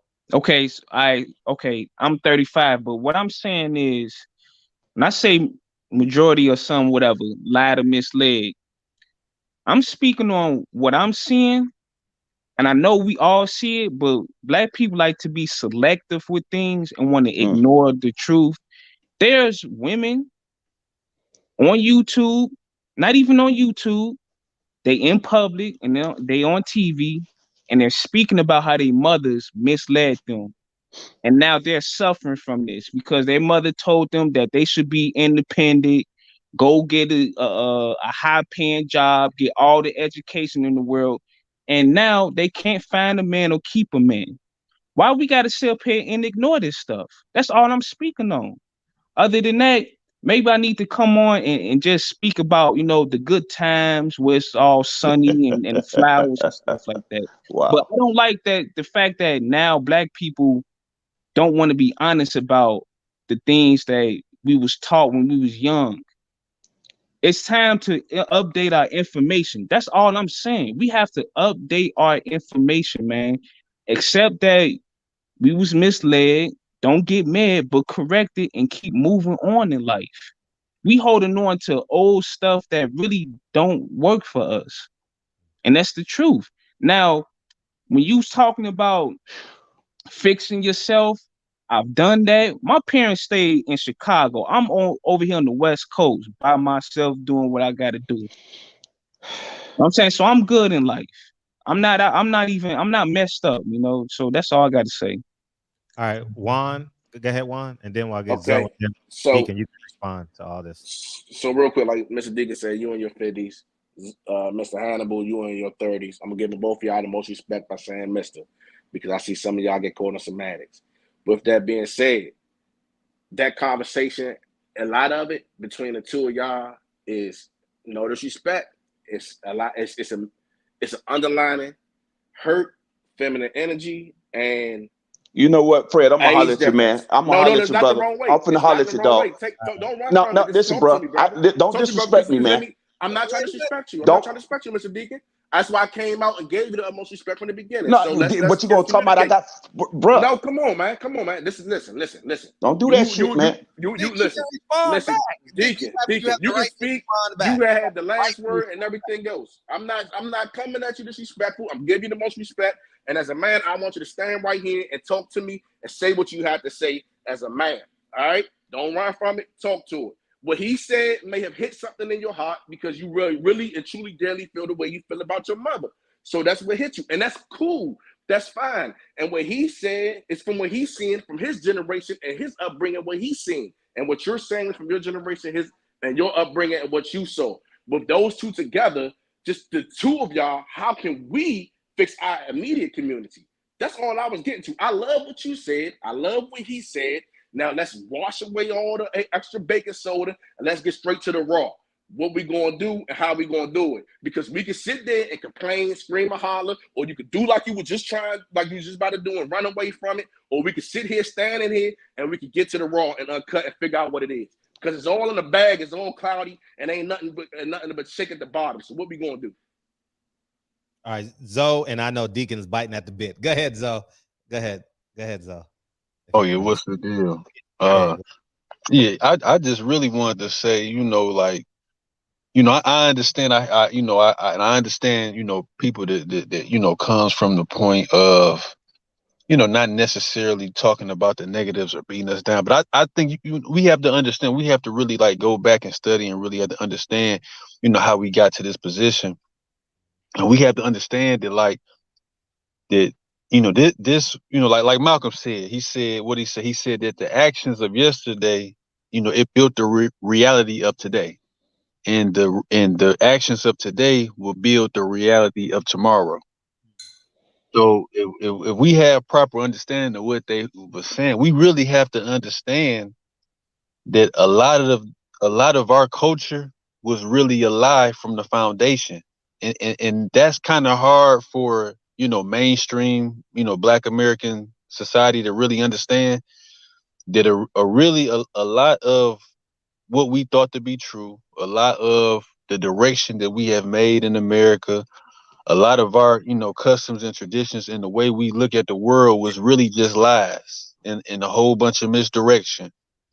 And at this point, you know, we need a complete constructive change. You know, because see, a lot of times with us, we just want to have change. And it's like, no, we need a complete constructive change. You know what I'm saying? We can't all that, a lot of the stuff from the past, if you're just being real, even though people died and they sacrificed and that stuff, a lot of that was just based on trying to be slightly better Negroes up under the bottom line of somebody else. You know what I'm saying? So all the stuff that how we think and how we view the world, you know, we're almost like children. We you know, trying to talk to Black people about how the world works, it's like trying to talk to a newborn baby. And we have to get rid of a lot of what we've been taught, because it was really just nothing but a whole bunch of lies, you know. And that's why that's why, you know, trying to figure out how to fix the Black community is like trying to unwrap Christmas lights. You know, it's just not gonna happen. We need to we like a house. Like, you know how the Bible talk about the whole house of Israel, the whole house of these people. If you talk about the whole house of Black America, you're gonna have to rip out the walls, you know, rip out the floors. You know, you're gonna have to fix us from the foundation as a people, fix us from the foundation of the people, and then rebuild. But you know, we're trying to build on something where the foundation is messed up. The very foundation, the way we think, the way we look at stuff it was based on lies. And a lot of us not gonna accept that.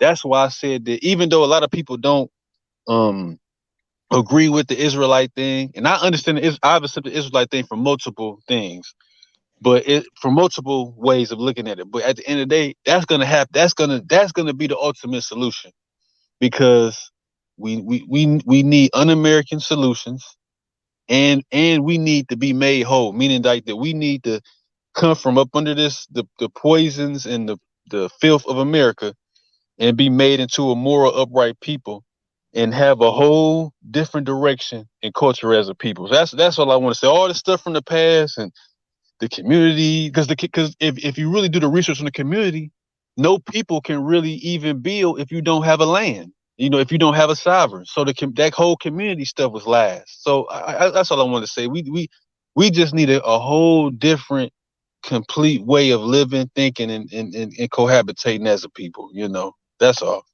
All you, Deke. Yeah, you know what, man? I'm gonna be honest with you, bro. I thank God for my evolution. I give God the praise for my existence.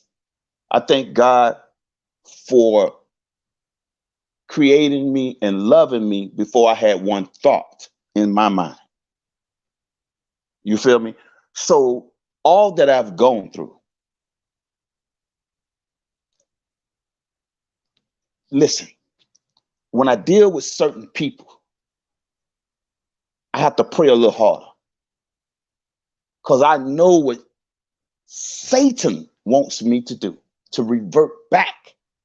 But the devil is a liar. And that's why I'm somewhat antisocial. You feel me? Especially in my latter years. Because people, for whatever they're personally going through, they'll try to throw that on you. But I'm not here to receive that. I'm going to continue to be great because I come from greatness. So what I'm going to do, like I said, is I'm going to fix me, meaning that I'm going to continue to go on this path with my sons and my daughters and create what I have to create. And you know what? I'm not going to let a few people throw me off my stride. I'm still gonna build that boxing gym for the youth. I gotta find the place where I want to do it at. And when I do get all that settled, I'm gonna put it on this show to show that I'm not just jaw jacking. You know what I mean? So all these folks that's doing all this talking and talking about what we gotta do, what we got, bruh, listen. I understand why some of our folks, not all, but some of our folks just wash their hands with a lot of us. Cause of stuff like this. Folks want to get on and make quotes and want to be right. You can be right. I never wanted to be the man. I never wanted to be the guy that's out front. Even when I was hustling, you wouldn't even know it because I was walking around with a pair of shorts and a pair of socks and some slides and a t-shirt, looking like the brokest clown in town. Had all the money. I never wanted to be the guy who looked like the guy. So y'all can have all that nonsense, bruh. You know what I'm saying? That's why I stay to myself, bruh. Because certain people don't deserve my company anyway. Certain people don't deserve your company, man. When you let everybody in your space, they can bring about chaos. And I ain't living in that, bruh. That's why I take a step back sometimes to release that stuff, man, and get that stuff out. Get it off of me, man. I don't want it around me, man. People coming with all, just want to be trying to battle on YouTube about what? What you building? What you producing? What you doing? Everything I say is backed up by facts. My life is a movie by itself, and I ain't bragging or boasting.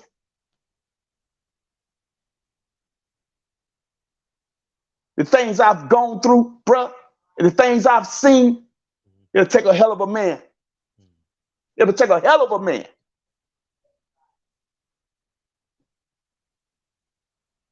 I've gone through death several times. And God keep bringing me through and out. I don't have time to be trying to see who got the biggest chest, bruh. I ain't on that. I don't come on here for that. I really come to this platform because I got love for this man right here, man. I told him that from day one, and I ain't deviated from that. I don't agree with everything he say. He don't agree with everything I say. That's what men do. We can agree to disagree, and guess what? We still show each other love. We don't get disrespectful. I'm not going to disrespect this man or his family. It's crazy, man. It's crazy. And when I make a statement, now I can get like some people and say, "What, man? This is what black people do. This is what I don't make statements like that because that would be incorrect. That's what some people do. Come on and be disrespectful. That look just like me, but it ain't all black folks because all black folks don't act like that." Hey, man, I got love for you, man. I can't be thrown off, man. And I'm not going to allow it. And like I said, everybody don't deserve your company. You feel me? No matter, oh my God. Hey, brother, I love you. And I'm not pissed off, but I don't appreciate it. I don't appreciate it. I'm going to holler at you, Fred. I appreciate you, brother. I appreciate you. Yes, sir. Illicit, man. What's up, man? You want to respond to Deacon or what's been said? Yes, I do. I need to talk to Deacon, man. Deacon, do you ever come back and listen to yourself on the replays? Like, ever? You talk about separating yourself. You separated yourself from this panel. You separated yourself from this panel. The one brother got up here and said, "Oh, Deacon, you 50 plus years old. Oh, the other brother's 30 plus years old." That's a 20-year gap, man. That's 20 years. A lot can happen in 20 years. So instead of getting all emotional, which is what he said with that feminine energy, which is why he was on this panel feeling attacked, which is why he had to put you in check and force you to stay here because he pulled your man card.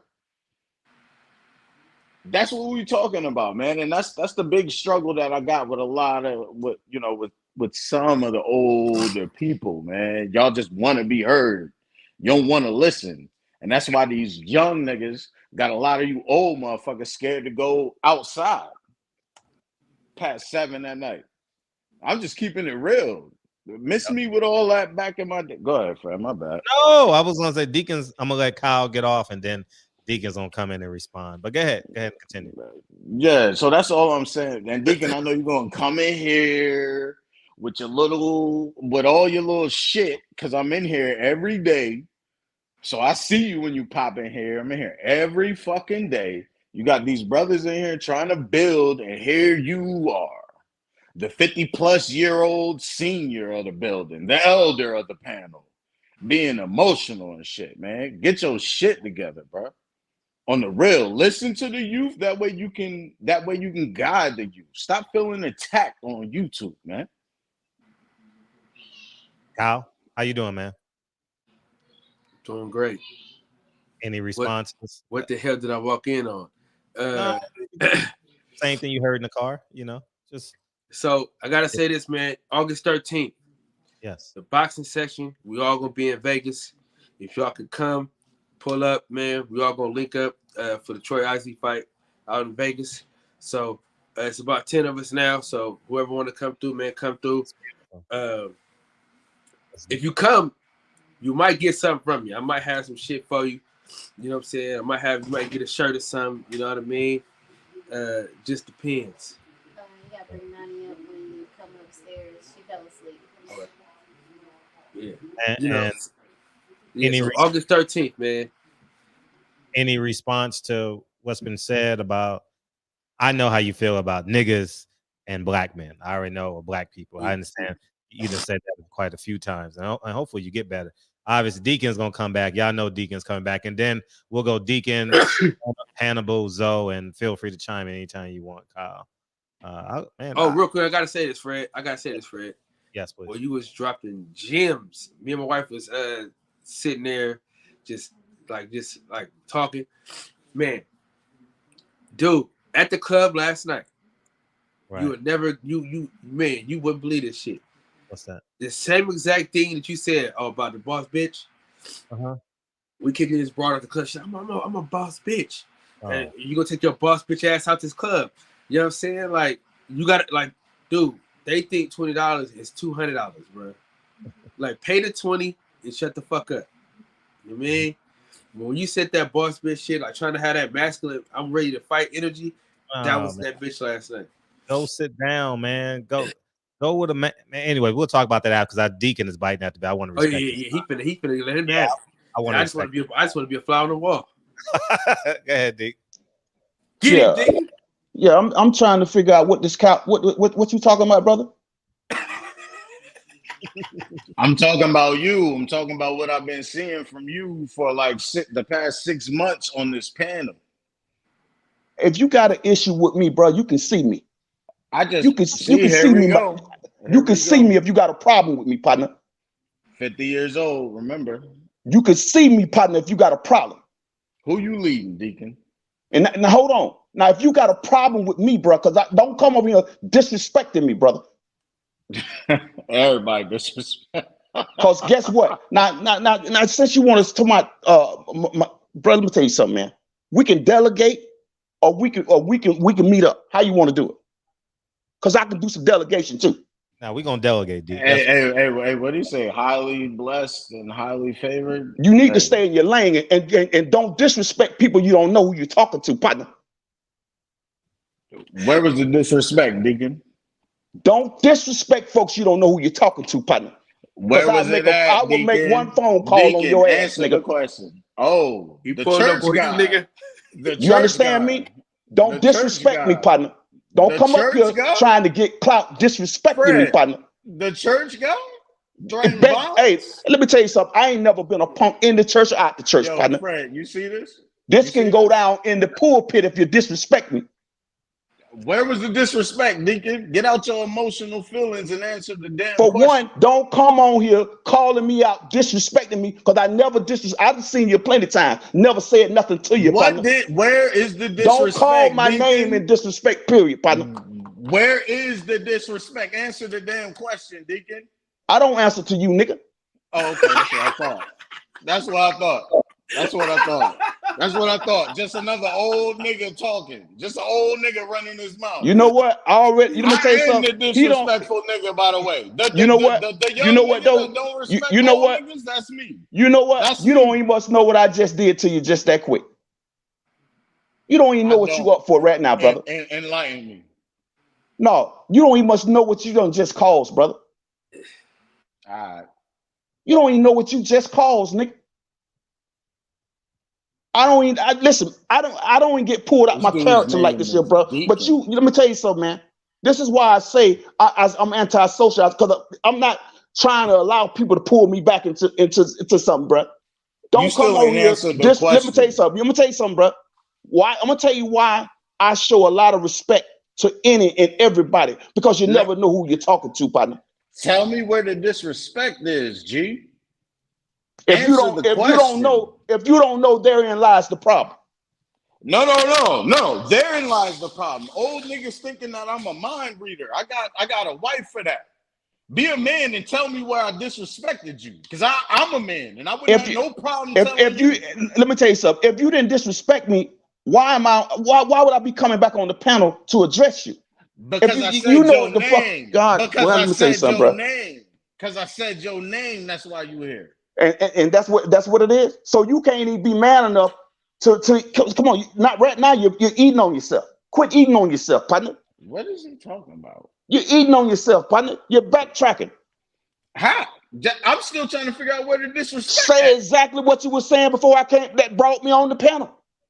Stay out your feelings and stop wanting to be heard and do some listening to the younger dudes. There's 20-year gap between your generation and the brother you was talking to. That's what I said. All right. Where's the disrespect? Deacon, I got you, partner. Why you talking about doing violence and using nigga words? Hey, you didn't hear me say nothing about no violence, partner. I just said I got you. I got you, partner. I got you. That's all. Deacon. I got you. I'm not gonna do nothing but throw some flowers at you, partner. I'm not gonna hurt you, partner. Hey, that's Deacon, all. Deacon. Wait. Is the church guy trying to intimidate me on YouTube? Put your seatbelt on. Bruh, come on, man. Put your seatbelt on, man. I mean, bruh. Police, help, police. Listen, like I said, I wouldn't harm a fly. I throw flowers at you, partner. I'm not gonna harm a fly. I'll be the last one. So you up here pump faking? I'll be the last one to hurt somebody. Pump faking. So you was up. See, Deacon, bro. That's it. So you up here pump faking? Pump faking. That's all. That's all. I'm just a pump faker. You know what I'm saying? That's it. Turn that camera on. That's it. Turn that camera on. I'm a ghost. Change that name. Ain't nothing Deacon about you, nigga. Fuck you know what? About, nigga. Hey, I'm gonna meet you one day. I'm gonna kiss you. I'm gonna kiss you. I'm gonna kiss you, nigga. You're not gonna meet me at all. I'm gonna see you. I'm gonna see you. Trust that. You're not gonna meet me at all. I'm gonna see you, partner. No, Kyle. Let me fry this egg. So what's my name? What I got you. Like? I got you. How you gonna meet me? I got you. You don't. How you got me? How? If I break down something, I don't want to scare the audience right now. If I say something, you didn't already scared us, Deacon. No. If I say something right now, it would be real foul. But right now, he don't even know. You don't even know, partner. I promise you don't know. Man. Deacon, you scared the white folks. You don't even must know, partner. Man. Deacon, I don't know where I disrespected you. That's what I don't know. It's now my sixth time asking you. It's cool. It's now my sixth time asking you. You get on the panel with your 50-year-old ass to come respond to me with all this aggression over the internet, talking about how I disrespected your name. But listen, you can't tell me how I did it. Listen, partner. I done already. Let me tell you something. I don't want to do this. I'm gonna do this here just to let you know I ain't gonna do nothing to you. But I'm gonna let you know this here for the future, so you'll know. Okay, bruh. How can I do this, bruh? I don't want to do this, bruh. Just calm down, man. Just calm down. Don't disrespect me, man, because you don't know me. And guess what? I apologize. Tell me where the disrespect is. I apologize. No, you ain't got to apologize to me. I apologize to you. I'm not gonna apologize to you. Right. I am. I'm apologizing to you. Yo, Fred, am I talking Spanglish? Yeah. Where is the disrespect? What's the question you have for Deacon? I didn't have any questions for him. I had comments. I wanted him to listen to younger people For when they what? talk. See, this is what I'm saying. This the problem, right? Fred, this the biggest issue right here. For what? This the biggest What I'm gonna listen issue to right you for? Come on, man. What I'm you didn't say anything constructive. You came on being sarcastic. I just nothing about what I said was sarcastic. I was dead serious. Man, let me tell you something, brother. If I wanted to do anything to you, brother, I'll call the Haiti right now, brother. Holler at my partner, my big brother. I got your pick right now. Listen, there's certain things I can do and come see you, bro. You got my certain things I come right to see you, bro. You don't even know who you're messing with, dog. I don't even want to talk like this, but you don't know who you're messing with, man. Straight up. This is the day that the Lord has made. Man. You don't even know who you're messing with, dog. Right. You don't know who you're messing with, partner. This man don't listen. I don't let this man talk me. Listen, I promise you, I don't even act like this. But yes, this you boy, do. Yes, you do. For the past 6 months. Yes, you do. See, you know what? You're gonna keep on pushing on that button. You're gonna get what you're looking for. Hey man, you're gonna get what you're looking for. Hey, this is the day that the Lord has made. Let us. He gonna get what he's looking for. Hey man, you're gonna get what you're looking for. Illicit vibes on YouTube. You know, keep on. 30 you know, and see these, and what the internet has done. It allowed a bunch of cowards to get on the internet and do a lot of huffing and puffing these days. So it done gave the cowards a voice. What is the gave these cowards a voice? Do you have any factual information of what you're saying? What's the cowardice shit? I'll turn my camera on right now. You see me? What's the cowardice shit? Where? Coward where? Say that again. Hold on. Say that again. My earplug came out. No. You know what happened? Old niggas got the internet and don't know how to use it. You know what? Old niggas. I appreciate Old you. Niggas. You see what I'm saying? You see what you just did? Nigga. See what we just did? See how we just did that? I needed that. I appreciate that. That's what I needed. You just gave it to me. Deacon, man, you can't gangbang over YouTube, man. I'm not doing none of that, bro. This nigga 50 years old. I appreciate that, bro. I'm gonna teach you about. I'm gonna teach you. Listen, I'm gonna teach you young niggas about disrespecting me, partner. What is the disrespect? Bro, can you get him to answer? All this old internet gangster shit. I hope you can live up to it, bro. Where was my gangsterism at? Where's my gangsterism? What did I say that I was hope you live up to it, brother. Oh, okay. I hope you live up to it. I hear you. And know this here. I never threaten you, brother. So I ain't gonna do nothing to you. Remember, you said what you said I was? Pump fake. Old ass nigga. Old ass nigga out here pump fake. What I said. Yeah. And a corrupt right church goer. Deacon in here. All Deacon that. Giving all praise to the God and all that. Right. And I meant all that, bro. I meant all. Let me tell you, and I'm gonna tell you something. To be honest with you, to love thy neighbor, Deacon. I'm gonna get to your blood raw family. When you get me like this, right? I'm gonna tell you right now the truth. When you get me like this right here, partner, and see, these are the days I prayed out my life. But when you get me like this right here, partner, these are the days, boy. It's do it dirty, nigga. Deacon, pray harder. It's straight up do it dirty, nigga. Deacon, pray harder. It's do it dirty, nigga. Thy word have I hid in my heart that I might not sin. Let me tell you something, man. God's still working on me, bro. God's still working on me, bro. He's still working on me. Well, let him work. Yeah, that never work right now. He's still working on me, bro. Don't let the He's still working on me. Cause let me tell you something, man. Listen, I'm gonna be honest with you, bro. Oh my God. I have totally cut myself off from a lot of things, bro, and a lot of people because let me tell you something, man. I'm being totally honest with you, bro. I have changed my life, and I'll bring some witnesses on the show to tell you the truth. I have changed my life completely, but it's still some points that I got to work on because people can touch me like this right here and touch me like that and you know, bring a little stuff out of me that's still hanging around a little bit. I understand that. And I can admit that. Lift up your hands and tell the Lord yes. Surrender unto the Lord. Yes. You gotta relax. Yeah, you're right. Listen, you gotta bro. relax, Deacon. Man, I done been through too many warfares out here in these streets, bro. I done had, listen, bro. I done been through too much, bro, and came too far to allow some chump to get up under my skin, but I allowed it. I allowed it to happen. Here we go. I allowed it to. I allowed it to happen. I allowed it to happen. I allowed it to happen. Go to the 7-Eleven, Deacon, right now. Come on now. Go to the 7-Eleven right now. Told me I'm bigger than the 7-Eleven, kid. Would be easy, and I don't believe. Listen, man. I want you to know this here, man. Listen. Come on, Deacon. No, listen to me. Listen to me now. Kyle. Listen to me. Listen. Y'all got to relax. I'm trying to get there if you'll let me. Listen. My boy, Kyle. Listen. It's been a long time. I done got hot on the show before, but internally, I'm gonna be honest with you. On the inside, it's never been like this.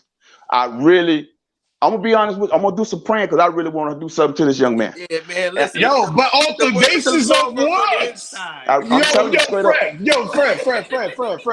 Matter of fact, Fred, I'm done with Deacon. I'm gonna start challenging you now, Fred, because you got a big problem with blacks not valuing blacks' lives. Hey, look here, man. Fred. Hey, bro, hold on. No, I'm talking to Fred real quick. And Kyle, listen here, man. I'm gonna be like I said now. I said this here. God has brought me a mighty long ways, and I'll be honest with you. I've been through some situations where I should have been dead and gone, and other folks. I ain't gonna speak on that. About it? Can you so why do you want him to be dead and gone there, Deacon? Can you listen to me, brother? Listen to me, brother. Get some hollow, listen, man. This is why I can't. Listen, I cannot be around a crowd of people or certain things because if somebody's acting up on me like this right here, and it can go left. You know what I'm saying? So redundant. We heard you. You done damn near died about 4 or 5 times. About and my thing is this right here, brother. I don't really want to. I try to preach love and all this stuff. You know, no, you don't. Because you get I emotional want that. on the panel and you feel attacked. No, it's not you that. Don't preach love. Let me say know this here, and I'm gonna say this, and I mean this, and I stand on this. I don't give a damn who it is. If you disrespect me. You got to respect the disrespect. If you don't see it, brother, you got a problem. You need to check on yourself. I know for a fact you need to stay in the house and don't move around if you think you ain't been disrespectful. Because, bro, I don't know how long you'll be walking around if you don't think that was disrespect, bro. And I'm telling you, you cannot. I tell you what, you couldn't move around in my area talking like that, there, bro. Straight up. Deacon. I'm gonna be straight up with you. You wouldn't last long. I'm serious. You wouldn't even last long, though. Deacon. Yeah. Although I walk through the shadows of the valley of death, I will fear no evil, for thou art with me. Relax. I got finish it, Deacon. Thy rod, thy staff, thy comfort me. Thou prepare the table before me, the presence of my enemies, bro. Back up off me. My head is anointed with oil. You gonna back up off me, brother. And last, man, don't let the devil use you, man. I know let it. the Lord Listen, man. work Listen. on the inside so it can come on the outside. And you listen, man. And you know what? I got to go do some real repenting because when I said, listen, I know. Hey, listen, brother. Listen. Just chill. Yo, bro. did you threaten to kill Max while you being here with all this pro-black shit? By the way, just chill, bro. Just chill. I didn't think so. I'm talking right now. Listen, man. I done seen 2 folks come out the grave, bro. I seen 2 people come out the grave, bro. You understand me? So what I'm saying is, for my mind to go back, real talk. See, that's why I say the places I've been, the things I've seen, I know for a fact half of y'all wouldn't be able to stand up under that. You wouldn't be able to stand up under that. I know you wouldn't. You couldn't stand up under that, bro. Fred, before you kick me out, bro, I gotta get this challenge off. No, I any last words, Deacon? Anything you want to say? No, I ain't done yet.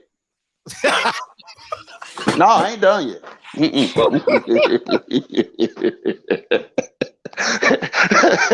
Yo, respect the Hannibal, respect the Zomors. I ain't done yet, bro. Man, y'all got me dying laughing. Man. No, bro. Listen, man. I'm being honest. Listen, man. All I'm saying is, bro, I ain't gonna harm a fly. I ain't gonna harm this man. Trust me, I done changed my life. I know for a fact when I get off this phone, I I'm know gonna be you a listen, deacon. Be a deacon. come on, brother. Can Be a you get a deacon. minute, man? Get a Be minute. a deacon. Move around, bro. Move around. Hold on. Listen here, man.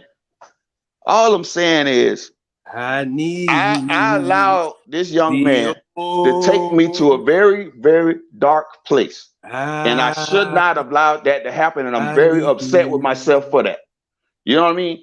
So, you know what? But I know what it is. And what it is, you don't pray in vain. And I said this before. See, when you pray for things that you want, God will give it to you. You understand me? And he'll let you wear it just to show you what you need. You feel me? And this is not what I need. This is what I wanted.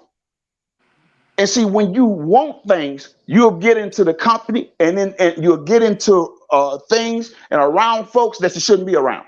Yep, that's what you said earlier. When the two younger brothers was trying to build with you, you separated yourself from them. Wow. After you man, let me tell you something, brother. You're dead wrong. You're dead wrong. You're dead wrong. You're dead wrong, man. There you go again. Kyle, come on, man. Come on, man. Come on, man. Come on now. Come on, Deacon. Don't be real with Deacon Fred. Listen, I'm trying to let the man know he was dead wrong for saying that is not what happened. Well, we got to get to a conflict resolution here because we can't be talking about accountability and y'all niggas can't have no motherfucking resolution. Listen, bro. Listen, man. Fred, listen. I went left because I went to a very dark place. And like I said, when I get off this phone, it's going to torment me because of the change doesn't happen, right? Because if I was still in the world 100% like I was, it wouldn't be no brakes on this. I wouldn't stop till I see him.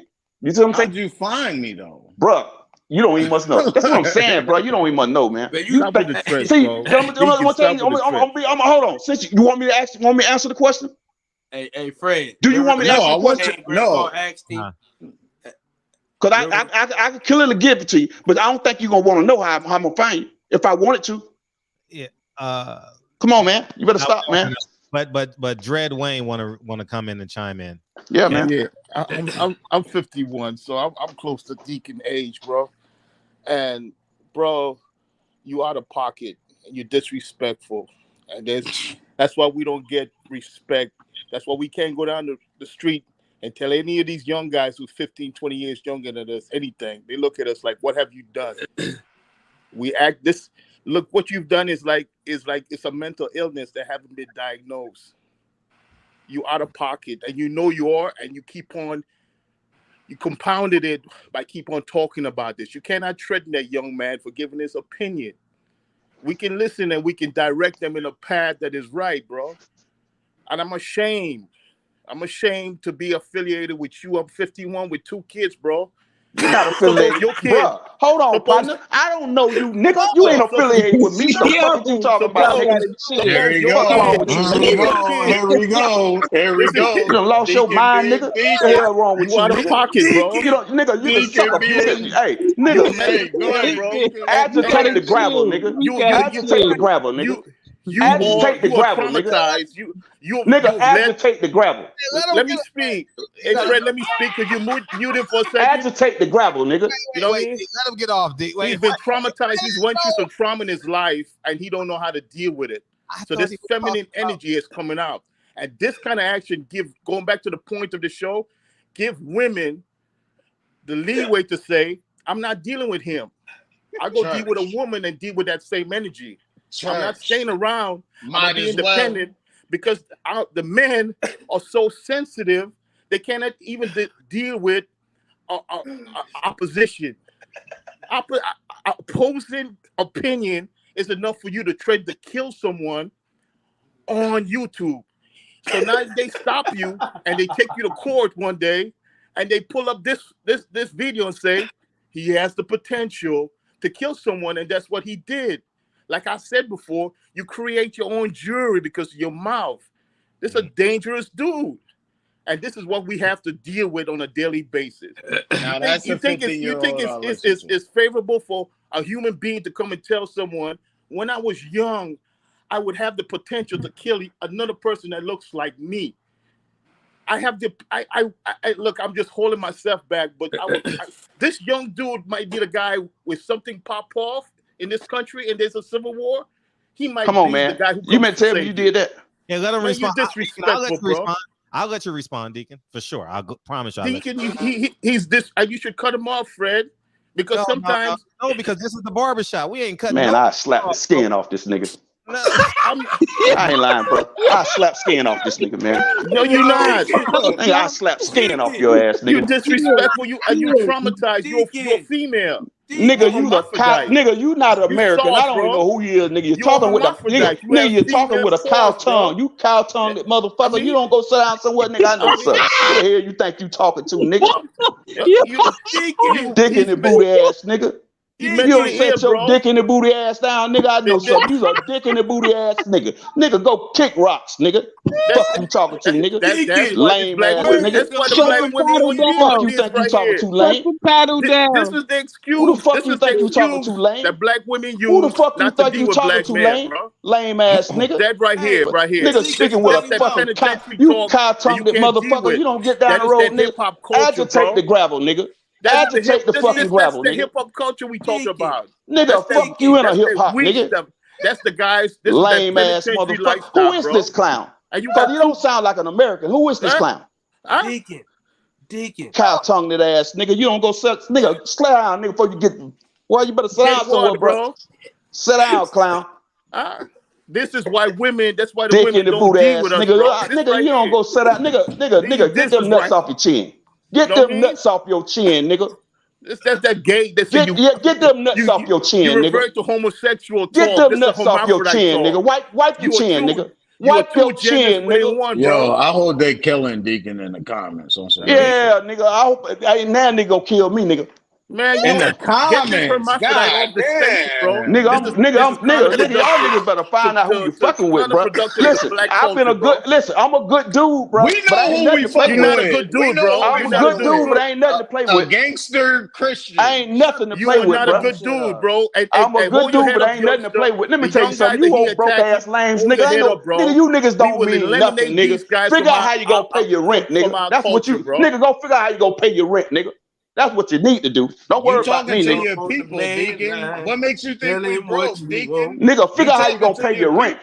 I'm gonna mute myself right now. Hey, Fred, I'm gonna lame ass nigga. I'm like not gonna stop talking. Agitate the gravel, nigga. That's that feminine energy, bro. Yeah, just like your mammy, nigga. Find this gravel, nigga. Oh, are we disrespecting? Yeah, nigga. That mean I don't care. That mean, nigga, we can do whatever you want to do. That mean want, nigga. If you want it, nigga. When I'm talking like that, then nigga, nigga, I spit in your face, nigga. That's how I feel about you, nigga. Fred, that's about the pale, Fred. You gotta let this dude go. This dude have problems, bro. Nigga, I'm telling you, you don't even know you're playing with, nigga. You get your head knocked off over here, nigga. Nigga, you get your head knocked off over here, nigga. You get your head knocked off over here, nigga.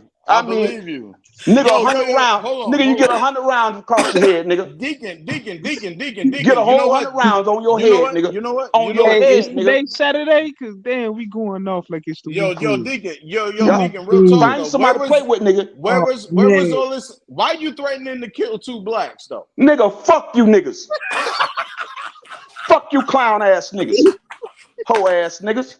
Give a fuck about you hoe ass niggas. I fuck with real niggas. Fuck you clown ass niggas. Good night, see y'all tomorrow. You busted soft ass nigga. Nigga, these dick in the booty ass niggas. Y'all niggas thinking ain't about undercover punks, nigga. Undercover fucking faggots. I'm listening to you homosexual ass niggas. Sound like your cat-on and dick in your mouth. Nigga, you don't get it somewhere. Nigga, kick rock. You were mentally ill, bro. You got just like your mammy, fuck, nigga. Just like your mammy, fuck, boy. Yo. So he came in That mean I don't. When a nigga talking to you like that, that mean nigga, fuck you, nigga, to the death. How you want it, nigga? I know, nigga. How you want it, nigga? You can get it. I'm not 50 years old. I'm aware. You can get it how you want it, nigga. I speak like a 50-year-old man, bro. You speak like you. I appreciate you. I appreciate you, Nigga, I speak like I'm battle tested, nigga. That's what you better know.